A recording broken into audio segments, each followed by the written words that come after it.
In 2031, a couple of years from now, the ACC won't exist as we know it whatsoever, and that's a fact. Smell ya. This is Locked On Big 12.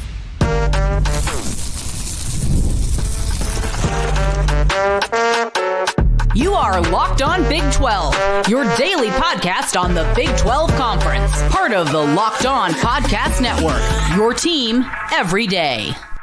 Happy Monday, everybody. Welcome into Locked On Big 12. I'm Drake Toll from America's #1 Big 12 podcast, Locked On Big 12. Thank you for making this show your first listen every single day. That is Cameron Stewart from the #1 Baylor podcast, Locked On Baylor. Thanks for making his show your second listen. Why is he co-hosting?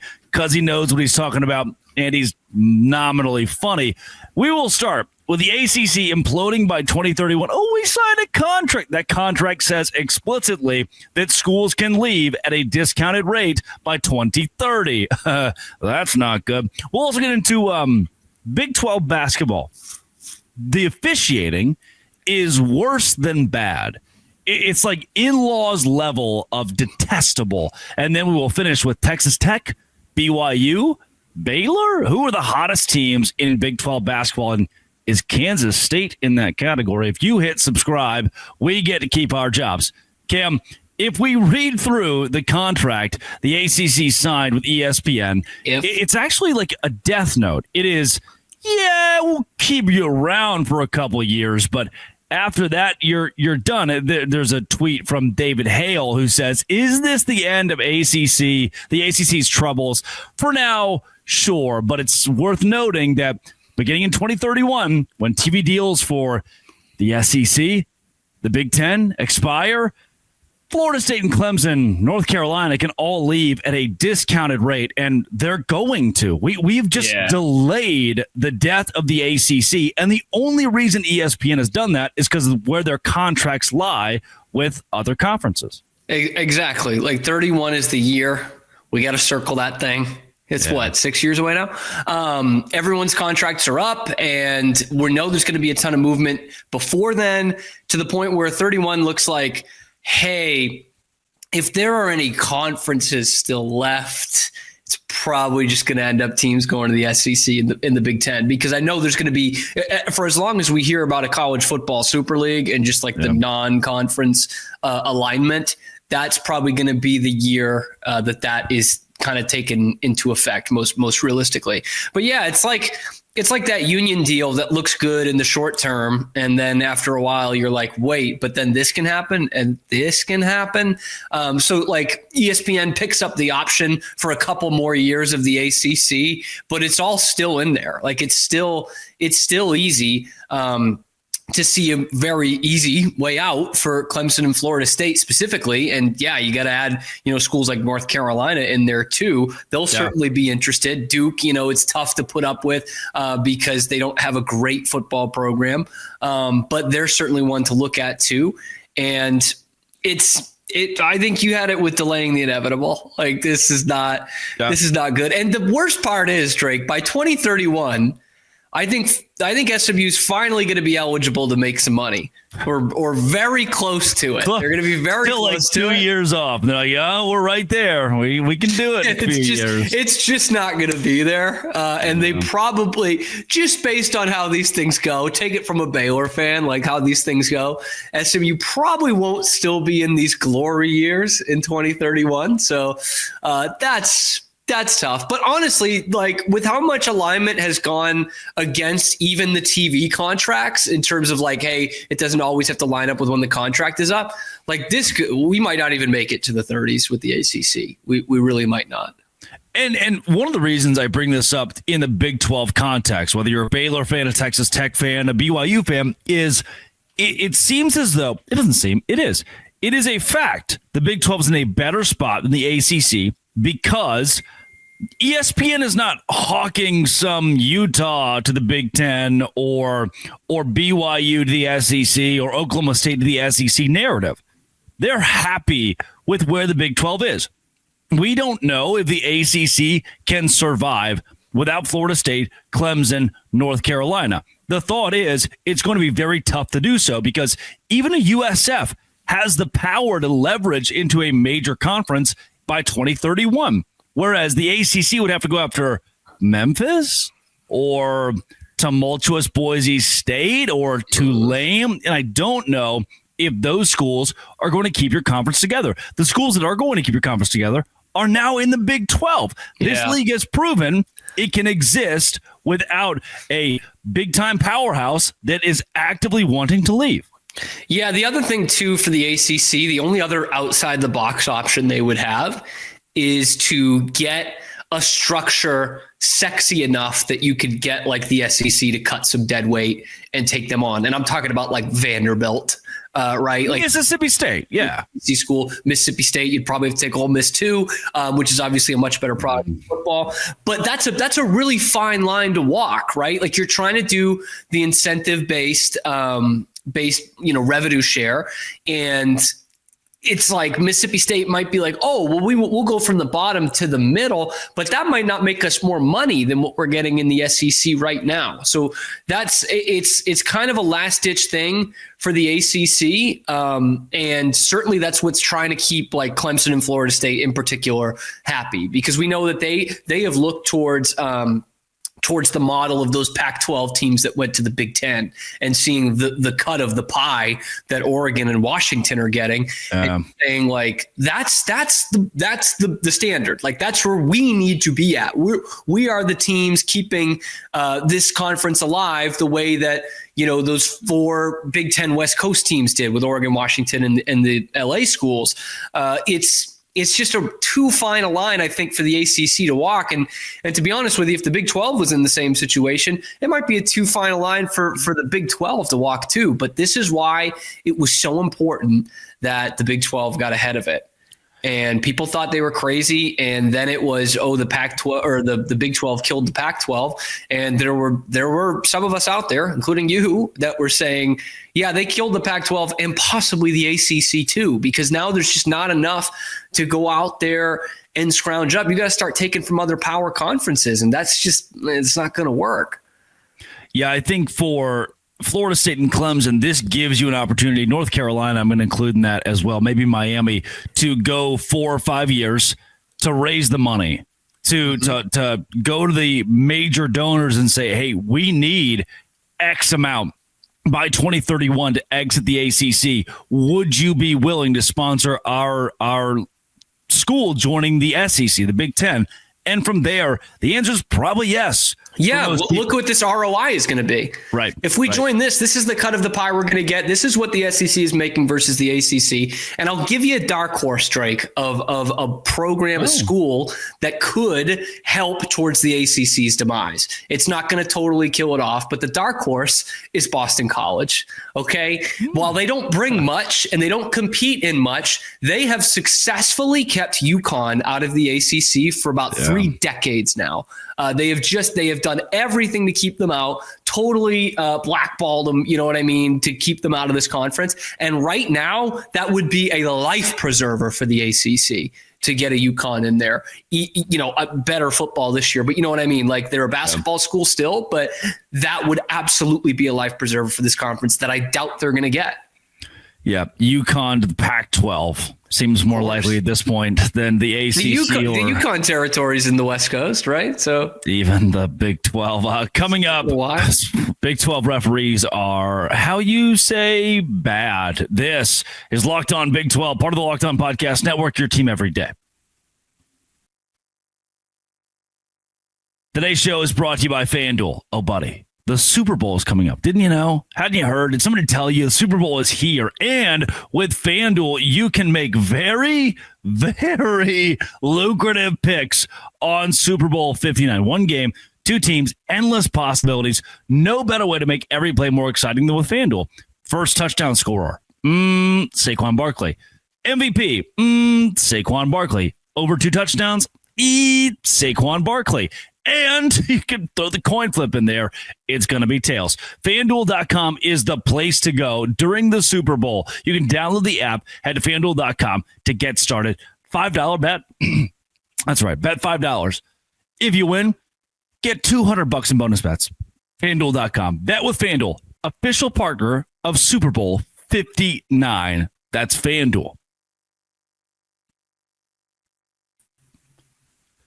Cameron Stewart of Locked On Baylor. Texas Tech. I feel for them. I mean, they won, but I feel for them here. JT Toppin goes to throw just a normal pass that we do in our daily lives. And the Big 12 showed once again its officiating crews are putrid in basketball. The marquee sport of this conference, where it's made its bed as the headliner of this league for the last 5, 6, 7 years.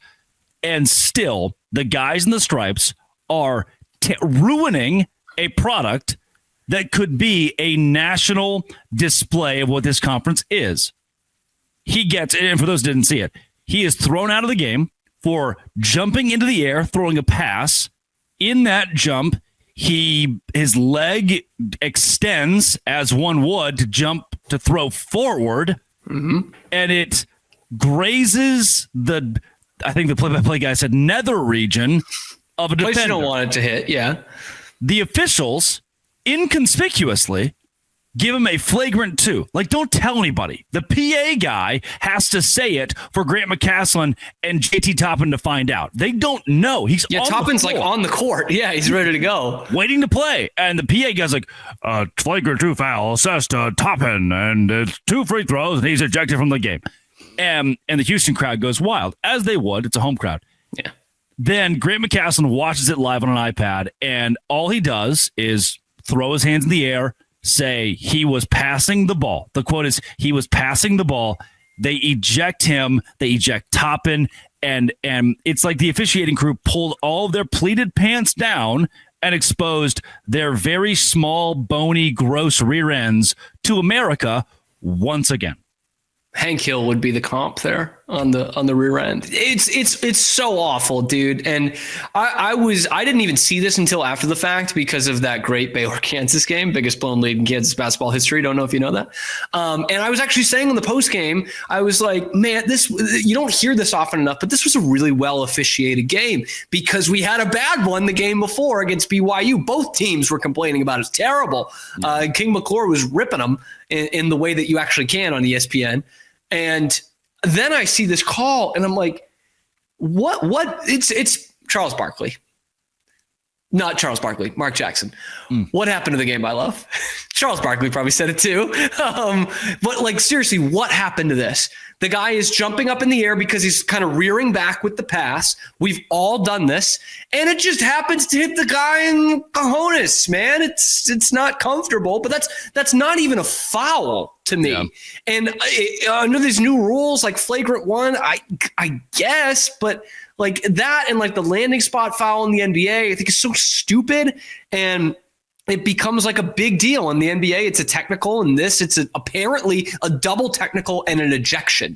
And honestly, Grant McCaslin was way more measured than I thought he would be. Like even the second go around where he's flailing his arms in the air, like you have to, and this is where it sucks, is downward slope. McCaslin has to get ejected for that. He has to rip him 10 ways to Sunday until he gets ejected for it. But it's also a minute into the game, 2 minutes into the game, 9-8 is the score. Are you kidding me? This is one of the most anticipated games in the conference this season. I want to pause you there too. The announcers were replaying the shot because the pass is a successful assist. The announcers are replaying the shot and going, this is what Tech does. How beautiful is this? And then, wait, what? They've ejected Toppin? No one knew what was happening. It's such a bad mark on our league, honestly.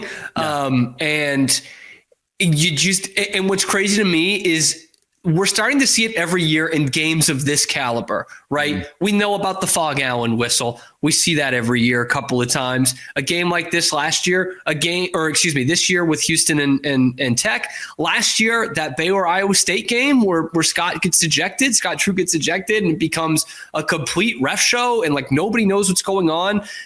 Like it's happening in high-profile games. And I'll go back to that Baylor-BYU game last week just to kind of go off that point of like, it was such a good basketball game, man. Shot-making ability was incredible. It goes into overtime. time, everything with a hallmark of a good game, except that the refs really sucked for both teams. Yeah. And at one point, there's kind of this ticky-tack foul on, I think it was Norchad O'Meara, and Mike Monaco is on the call with King McClure, obviously a Baylor guy, so Big 12 has played in it for years. And Monaco asks, like, King, is that a foul there? And he goes, not in this conference, it's not, but it was called one. And it just takes away from a great game. Fortunately for Tech, they somehow battle through it without McCaslin and Toppin and get a humongous win. But that is such a bad mark on our conference. And you don't hear that kind of complaints about the SEC this year in basketball. And maybe that's going to be a difference in the narrative. Credit to, and hopefully in tournament play, the officiating's a little bit better, but college basketball across the board seems to be kind of tough right now. Credit to Texas Tech Radio Network, everyone with the Red Raiders, as well as Chris Level of Locked On Texas Tech, had this to say while on color commentary on the radio during the game. Barry McCaslin has run back out there to have one final word for his team. And what he's saying, what Grant was saying, is he's passing the ball. And to be clear, we have not. The officiating in this conference is poor. It is very poor. I don't understand that there's no excuse for ejecting a player and throwing out a head coach 2 minutes into a massive game like this because the officials can't handle the pressure. And I mean, how many times have we gotten to Lubbock and you don't have any kind of home court advantage and they've just bowed down to Houston here? Embarrassing by Brett Smith and this crew to let it get out of hand and let their emotions take over when JT Toppin was basically passing the ball. Okay. Yeah. Tugler missed. Cryer's going to Love Haxton right there. Okay. All right. And I agree with Level. The officiating is poor. We can't find Chris Level. I only hope that he'll be on the Big 12 squad this Thursday.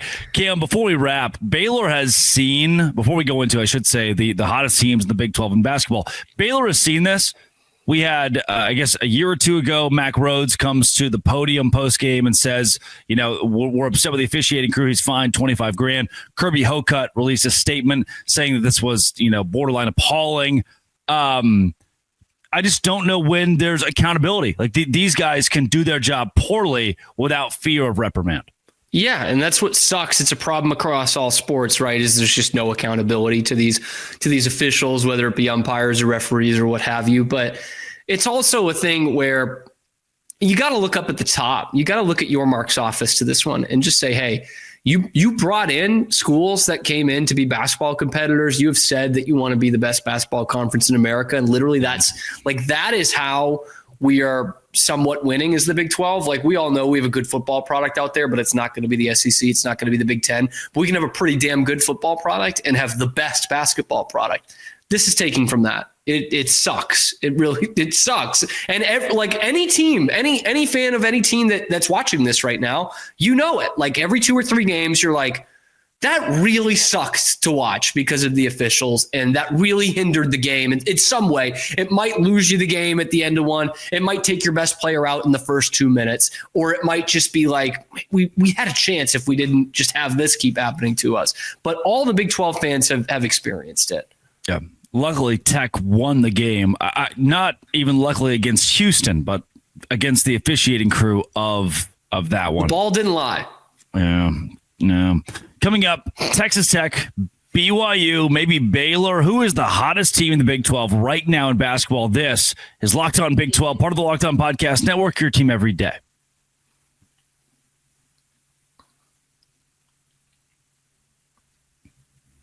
That is Cameron Stewart of Locked On Baylor.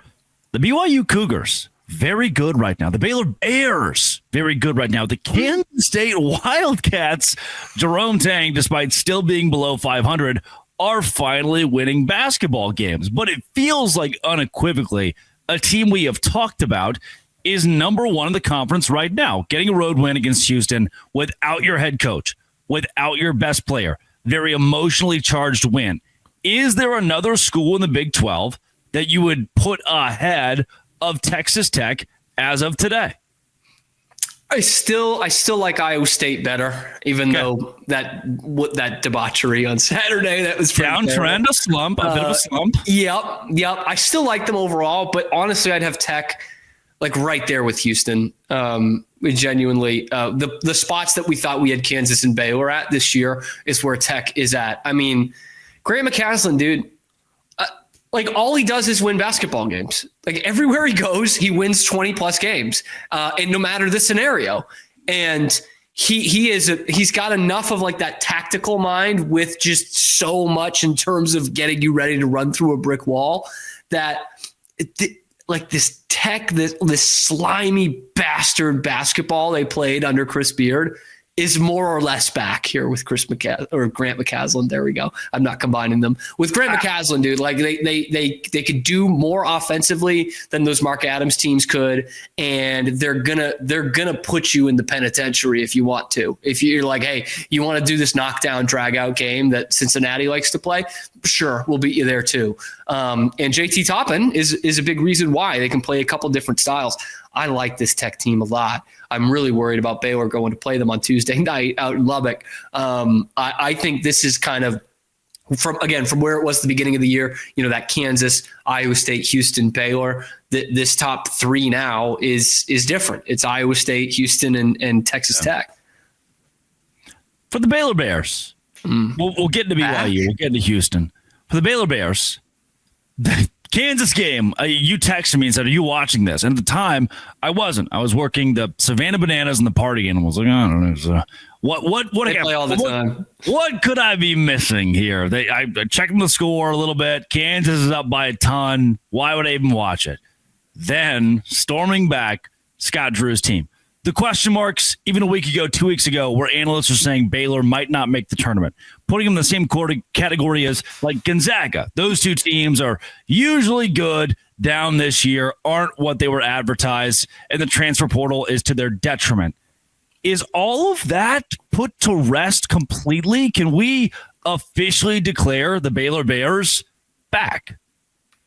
God, I wish I could say yes. God, I wish I could. The problem is VJ Edgecombe goes down in that game. He doesn't play the last 10 or 12 minutes, which makes it more impressive that Baylor was able to do their second comeback of the game without VJ Edgecombe. But he was so much your offense the last 4 or 5 games. And Rob Wright has stepped up at times. He certainly was the player of the game. It looked like down the stretch against Kansas, he had 20 in the second half. North Chatham-Mere had 18 and 16 in the game. But if he's healthy and he's ready to go, they're still shorthanded. They're still down a couple of guards in Roach and Love. But if VJ is ready to go on Tuesday night, I'm not saying like, oh, they're going to go into Lubbock and win. But yeah. I think you would have enough confidence in the group that you have coming off that win against Kansas to kind of figure it out. It took a couple games, but figure out what works offensively, what works defensively. Certainly worked against Kansas, especially in that second half, and having as close to your full allotment as possible. So it's a lot of good things, a lot of positives, but like they could slip back into losing 3 out of 4 here, especially if VJ is not playing. But look, Baylor beats Kansas every year. Like that's not even the storyline anymore. This is 6 straight seasons that Baylor's beaten Kansas. So five straight years at home. So yeah, it's no big. We beat Kansas all the time. This must be something in the oranges. The Iowa State Cyclones. You talked about it a bit. You prefaced it a bit. I mentioned how Kansas State seems to be very hot right now. It wasn't as if Taman Lipsey sucked. He still had 20 points. I mean, your best player still got his, was still good. It's not as if Kansas State got a ton more free throws, 21-19. It's not as if Kansas State made way more three-pointers, 10-8. This was just a good old-fashioned beat down, a 10 rebound differential. Jerome Tang's team that has been so good that almost beat those Baylor Bears a couple of games ago. That team looked like a Big 12 championship caliber program going into Hilton, outscoring Iowa State 43-26 in the second half. What do we do with the Cyclones now? Because we went from world beaters, number 3 in the country, to certainly very fallible.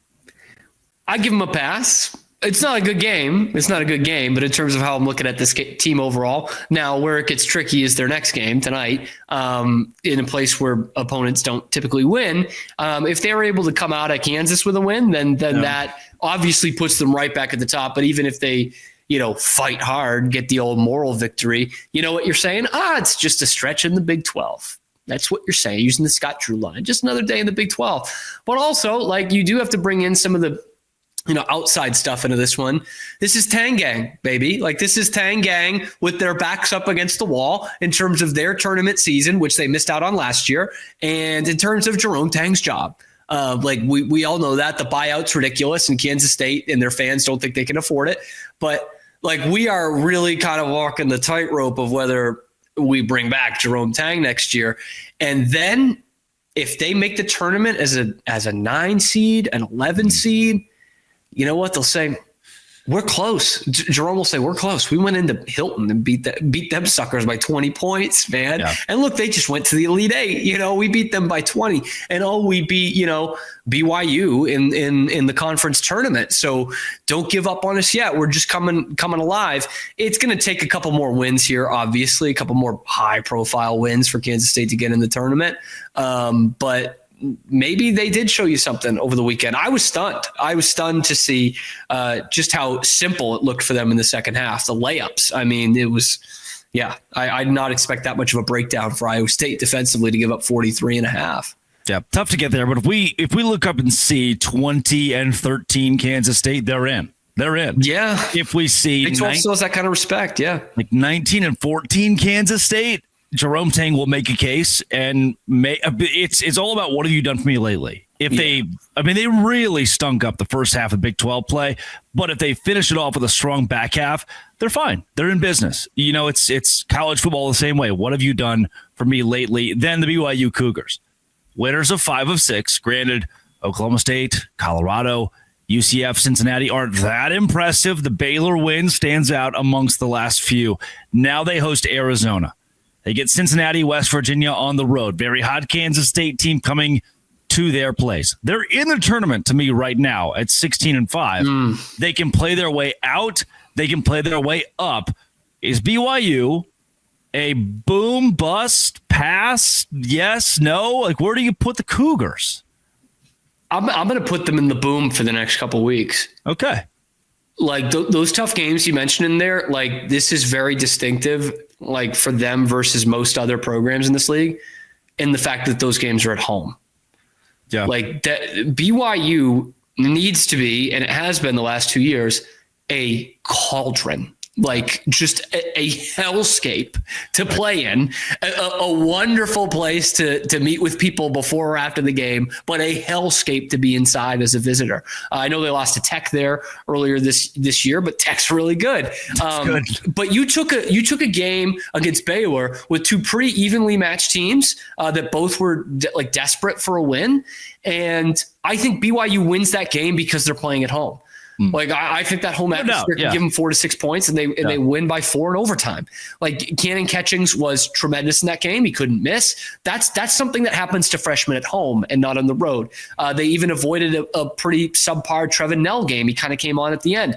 But that's the thing with BYU is it just hasn't been it hasn't been cohesive, kind of like Baylor. It hasn't been cohesive all at the same time, right? Demon was out. Catchings is starting to get some confidence here. Nell is at kind of a slump in that span. And so once those 4 or 5 are playing together here and kind of all hot at the same time, and they're winning their home games, BYU is going to be okay. And we say with this league, if you win your home games, you're probably going to be fine. And in the case of what I was saying for Baylor last week, which BYU was in the same boat, win your home games, beat the teams you're supposed to beat, just fine. Kansas also good. Kansas also good. That's my assessment of the Jayhawks. That is Cameron Stewart at Real Cam Stewart on the Bird app. This has been, it always will be. I'll just close it out there. Locked On. Thanks for making it your first listen every single day. Dose Grande.